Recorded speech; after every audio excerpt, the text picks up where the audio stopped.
Hi hello నమస్తే welcome to Srinivas me channel.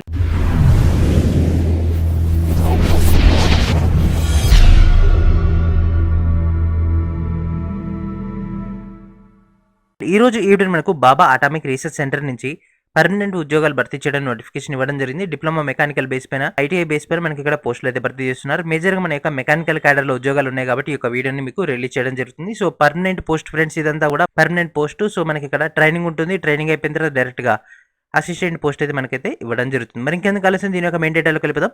Let's get into our video. And అదేవిధంగా మన యొక్క channel తరపున ఆర్ఆర్బీ ఎన్టీపీసీ సంబంధించినటువంటి షార్ట్ కట్ డేటాని మీకు స్మార్ట్ స్టడీ మెటీరియల్ అయితే అందించడం జరుగుతుంది. వీడియో డిస్క్రిప్షన్లోని ఫస్ట్ లింక్లో మీకు టోటల్ డేటా అని అందుబాటులో ఉంటుంది. ఆ యొక్క లింక్ని క్లిక్ చేసి ఆ యొక్క టోటల్ డేటాని మీరు గ్యాదర్ చేయండి. As per the latest syllabus of NTPC ప్రకారంగా మీకు టోటల్ డేటాని అందించడం జరుగుతుంది. అండ్ అదేవిధంగా ఇప్పుడు మనకు వచ్చినటువంటి అప్డేట్ అని చెక్ చేద్దాం ఫ్రెండ్స్. ఇక్కడ కనిపిస్తుంది కదా కెరీర్ ఆపర్చునిటీస్, అండ్ ఇక్కడ కనిపిస్తుంది కదా ఫ్రెండ్స్ రిక్రూట్మెంట్లో new vacancies and notification number 01/2020 stipendiary trainee పోస్టులు అయితే వీళ్ళైతే రిసీవ్ చేసుకోవడం జరుగుతుంది. సో తారాపూర్ అండ్ కల్పకంలో యొక్క పోస్టులు అయితే భర్తీ చేస్తున్నారు.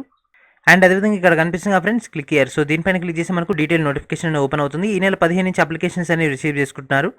జనవరి 31 దాకా అయితే రిసీవ్ చేసుకోవడం జరుగుతుంది. ఆల్రెడీ అప్లికేషన్ ప్రాసెస్ కూడా స్టార్ట్ అయిపోవడం జరిగింది. అండ్ ఈ యొక్క వీడియో ఎండ్లో ఏ విధంగా అప్లై చేయాలో కూడా చివరిలో మీకు ఎక్స్ప్లెయిన్ అయితే చేయడం జరుగుతుంది. సో ఇక్కడ జెండర్ బ్యాలెన్స్ చేయడం కోసం ఫీమేల్ క్యాండిడేట్స్ని కూడా ఇక్కడ అప్లై చేసుకోవడానికి ఎంకరేజ్ అయితే ఇవ్వడం జరుగుతుంది. అండ్ ఇక్కడ మనకు కేటగిరీ 1 అండ్ 2లో మనకి ఇక్కడ పోస్టులు అయితే భర్తీ చేస్తున్నారు.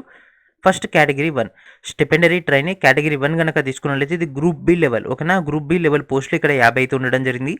దీనిలో ఓవరాల్గా రోస్టర్ కనుక తీసుకున్నట్లయితే ఎస్సీ 3, ఎస్టీ 8, ఓబీసీ 14, ఈడబ్ల్యూఎస్ 2, యూఆర్కి 23 అయితే కేటాయించడం జరిగింది. మెకానికల్లో కనుక తీసుకుంటే మొత్తం 13 పోస్టులు అయితే కేటాయించడం జరిగింది. అవుట్ ఆఫ్ 50లో 13 మన యొక్క మెకానికల్ కేటాయించడం జరిగింది. డిప్లొమా ఇన్ మెకానికల్ చేసిన వాళ్ళంతా దీనికి ఎలిజిబుల్. అండ్ అదేవిధంగా ఎలక్ట్రికల్ కనుక తీసుకుంటే 6 డిప్లొమా ఇన్ ఎలక్ట్రికల్, కెమికల్ కనుక తీసుకుంటే 7 డిప్లొమా ఇన్ కెమికల్, సివిల్ కనుక తీసుకుంటే 13 పోస్టులు డిప్లొమా ఇన్ సివిల్ చేసిన వాళ్ళు అర్హులు. అదేవిధంగా ఎలక్ట్రానిక్స్కి 3 డిప్లొమా ఇన్ ఎలక్ట్రానిక్స్ లేదా electronics and communication engineering ECE చేసిన వాళ్ళని అప్లై చేసుకోవచ్చు. ఇన్స్ట్రుమెంటేషన్కి ఎలక్ట్రానిక్స్ అండ్ ఇన్స్ట్రుమెంటేషన్ లేదా ఇన్స్ట్రుమెంటేషన్ ఇంజనీరింగ్ లేదా ఇన్స్ట్రుమెంటేషన్ టెక్నాలజీ లేదా ఇన్స్ట్రుమెంటేషన్ అండ్ కంట్రోల్ ఇంజనీరింగ్ చేసిన వాళ్ళు అర్హులు. అండ్ నెక్స్ట్ కెమిస్ట్రీకి 4 పోస్టులు అయితే కేటాయించడం జరిగింది. బీఎస్సీలో మనకు 60% మార్క్స్ తోటి పాస్ అయి ఉండాలి. దానిలో గ్యారంటీగా కెమిస్ట్రీ అనేది ఒక మేజర్ సబ్జెక్టే ఉండాలి. ఫిజిక్స్ అండ్ మ్యాథ్స్ అనేది ఒక సబ్సిడరీ సబ్జెక్ట్ అయితే ఉండాల్సి ఉంటుంది. సో బీఎస్సీలో మనకు ఫిజిక్స్, కెమిస్ట్రీ, మ్యాథ్స్ అనేది ఈ ఒక 3 సబ్జెక్ట్స్. దట్ మీన్స్ ఎంపీసీ చేసిన వాళ్ళు అర్హులు. బీఎస్సీలో ఎంపీసీ ఉన్న వాళ్ళకి అవకాశం అయితే ఉంటుంది. అండ్ అదేవిధంగా మినిమం 60% మార్క్స్ తోటి పైన ఇచ్చినటువంటి కేటగిరీలు అన్నింటిలో కూడా ఎలిజిబుల్ అయితే ఉండాల్సి ఉంటుంది.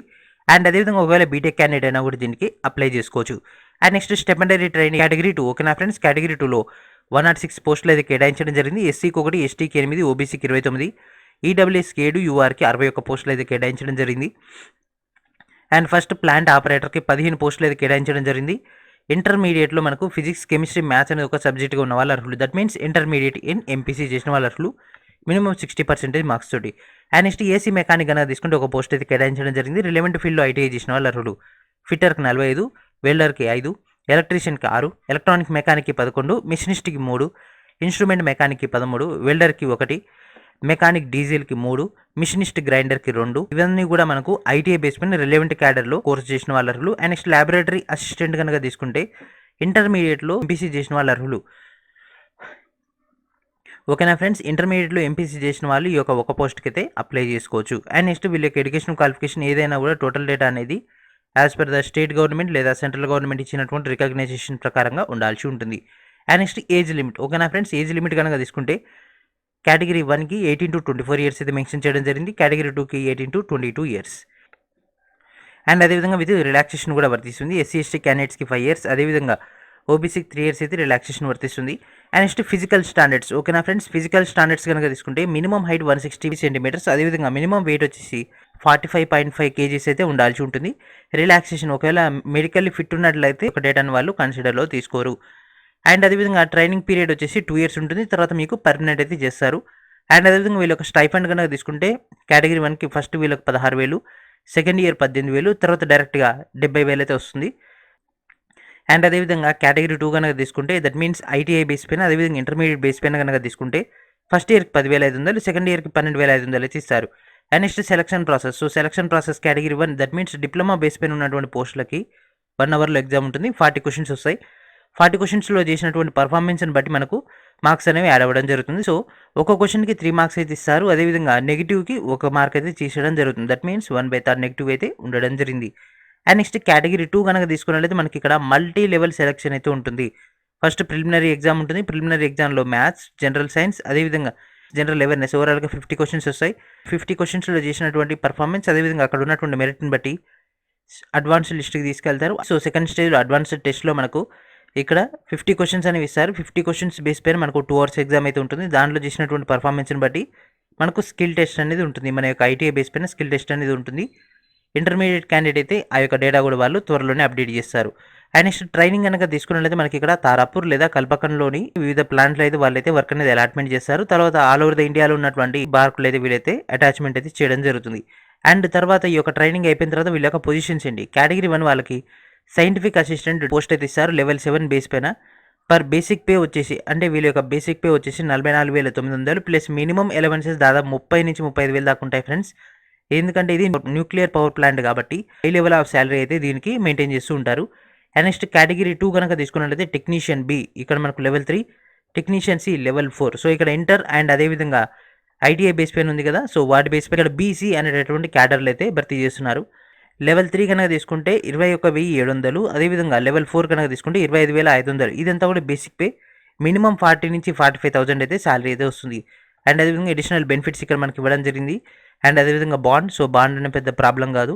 అండ్ నెక్స్ట్ కేటగిరీ 1 వాళ్ళు వాళ్ళ యొక్క వర్క్ లొకాలిటీ అంటే డిప్లొమా ఉంది కదా ఫ్రెండ్స్. డిప్లొమా వాళ్ళకి మెకానికల్కి operation, fabrication and maintenance of systems and maintenance of plant utility system, material handling equipment ఈ యొక్క క్యాడర్లో వీళ్ళు వర్క్ చేయాల్సి ఉంటుంది. అండ్ రిలవెంట్ అయినటువంటి డేటా. అండ్ నెక్స్ట్ కేటగిరీ 2 కనుక తీసుకుంటే ప్లాంట్ ఆపరేటర్. ఇక్కడ మనకు radio chemical plants and operations దాంట్లో వర్క్ చేయాల్సి ఉంటుంది. ఇది మొత్తం కూడా ఇంటర్మీడియట్ వాళ్ళకి. ల్యాబొరేటరీ అసిస్టెంట్కి కెమికల్ ఎనలైటికల్ వర్క్స్ అనేవి కేటాయించడం జరుగుతుంది. అండ్ రిమైనింగ్ అని కూడా వాళ్ళ యొక్క రిలవెంట్ ఫీల్డ్లో వాళ్ళకి ఇది వర్క్ అనేది అలాట్మెంట్ చేశారు. అండ్ నెక్స్ట్ మనకి ఇక్కడ ఇంకో నోటిఫికేషన్ అయితే రావడం జరిగింది. ఓకేనా ఫ్రెండ్స్.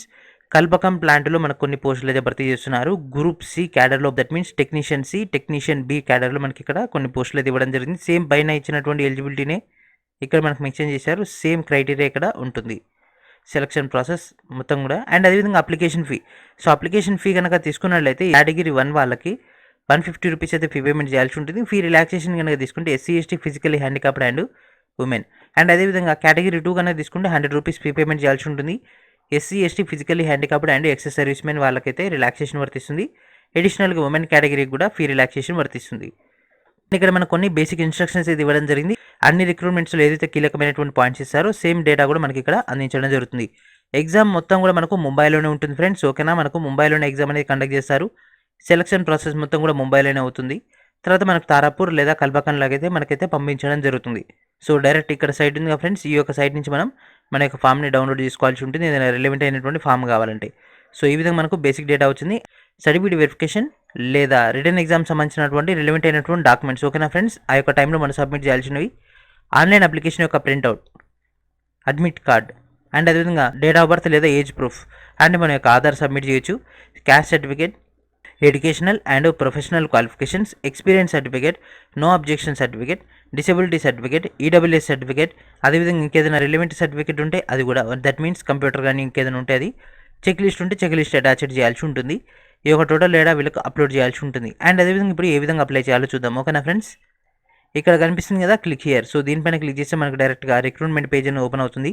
అయితే ఇది కొంచెం కన్ఫ్యూజింగ్గా ఉంటుంది ఫ్రెండ్స్. కాకపోతే మీరు ఏం చేయాలంటే ఇక్కడ డైరెక్ట్ సైన్అప్ ఉంది కదా, ఫస్ట్ దీనిలో పోయి సైన్అప్ అవ్వాల్సి ఉంటుంది. సో, మీ యొక్క ఈమెయిల్ ఐడి, మీ యొక్క ఫస్ట్ నేమ్, మీ యొక్క date of birth, state of birth, అదేవిధంగా మీరు ఒకవేళ ఎంప్లాయీ ఎక్స్చేంజ్ దానిలో ఎన్రోల్ చేసుకున్నారా లేదా అని. ఎన్రోల్ అయితే ఎంప్లాయ్మెంట్ ఎక్స్చేంజ్ రిజిస్ట్రేషన్ నెంబర్ ఇది చాలా చాలా ముఖ్యం. దీని తర్వాత ఇక్కడ వచ్చినటువంటి యొక్క డేటాను ఎంటర్ చేసి రిజిస్ట్రేషన్ అవ్వాల్సి ఉంటుంది. రిజిస్ట్రేషన్ అయిపోయిన తర్వాత డైరెక్ట్ మనం లాగిన్లోకి వెళ్ళిపోతాం. లాగిన్లోకి వెళ్ళిపోయిన తర్వాత మన యొక్క ఈమెయిల్ ఐడి, పాస్వర్డ్ ఎంటర్ చేసి ఇక్కడ కనిపిస్తున్నటువంటి క్యాప్షన్ ఫిల్ చేసి లాగిన్లోకి వెళ్ళిపోవాల్సి ఉంటుంది. లాగిన్లోకి వెళ్ళిపోయిన తర్వాత మన యొక్క నోటిఫికేషన్ అక్కడ కనిపిస్తుంది. దాన్ని పిక్ చేసి రిలవెంట్ అయినటువంటి డేటా అంతా ఇచ్చేసి మీరు ఫామ్ ఫిల్ చేయాల్సి ఉంటుంది. అప్లికేషన్ అయిపోయిన తర్వాత మీరు ఒకవేళ SC, ST, physical handicapped and women అయితే డైరెక్ట్గా డౌన్లోడ్ అయిపోతుంది. ఒకవేళ మీరు కనుక ఓసీ, ఓబీసీ మేల్ క్యాండిడేట్ అయితే మాత్రం ఫీ పేమెంట్ చేయాల్సి ఉంటుంది. సో, ఆ యొక్క ఫీ పేమెంట్ అయిపోయిన తర్వాత అంటే మనకు దాదాపుగా 1.5 month టైం ఉంది కాబట్టి 40 రోజుల తర్వాత ఎగ్జామ్ డేట్ అనేది డిక్లేర్ అయితే చేస్తారు. అదేవిధంగా సెలెక్ట్ అయినటువంటి క్యాండిడేట్స్ యొక్క డేటా కూడా అందించడం జరుగుతుంది. ఎవరైతే ఎగ్జామ్కి సెలెక్ట్ అయ్యారో వాళ్ళందరి యొక్క డేటా. సో ఈ విధంగా మనకు బాబా అటామిక్ రీసెర్చ్ సెంటర్ నుంచి అప్డేట్ అయితే రావడం జరిగింది. అండ్ అదేవిధంగా మన యొక్క ఛానల్ తరపున ఆర్ఆర్బీ ఎన్టీపీసీ CBT 1 సంబంధించినటువంటి క్రాకింగ్ డేటా అనేది డైరెక్ట్ మీకు ఒక బుక్ ద్వారా అయితే అందించడం జరుగుతుంది. సో ప్రతి ఒక్కరు కూడా ఆ యొక్క బుక్ని గ్యాదర్ చేయండి. వీడియో డిస్క్రిప్షన్లో మీకు డేటా అనేది అందుబాటులో ఉంది. So thank for watching.